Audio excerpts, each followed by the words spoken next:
deux notes essentiellement, une note pour la dette de long terme et une autre note pour la dette de court terme.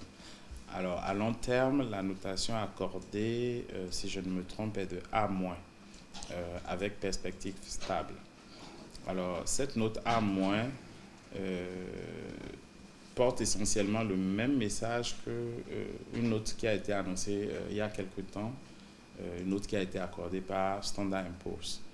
Et donc, essentiellement, ce que ça dit, c'est que le risque de défaut sur la dette de long terme béninoise est assez faible pour que le Bénin continue à mériter la confiance donc des créanciers et des investisseurs potentiels qui souhaiteraient éventuellement prêter de l'argent au pays.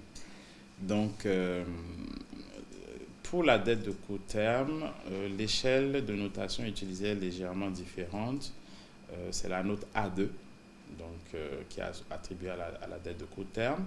Et à ce niveau, évidemment, comme c'est une dette de court terme, il y a un élément déterminant qui est la capacité à rembourser dans l'immédiat. Et cette note dit essentiellement que si vous détenez une dette du Bénin et que c'est à court terme, vous avez de très très fortes chances d'être remboursé. C'est ce que ça signifie.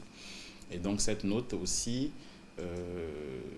en conjonction avec la note de long terme, vient dire que dans l'ensemble, le Bénin est un bon élève en matière d'endettement. C'est ce que ça veut dire. Dans notre cas, il s'agit des performances économiques récentes, donc le taux de croissance 6,7%, donc taux d'inflation maîtrisé. À côté de ça, on va regarder les réformes en cours et leur impact attendu à court, moyen, long terme. Et c'est surtout à ce niveau que le Bénin marque des points. Les réformes ont été mises de l'avant dans ce cas précis et on s'attend à ce que ces réformes aient un bon impact donc, dans les mois à venir, les années à venir.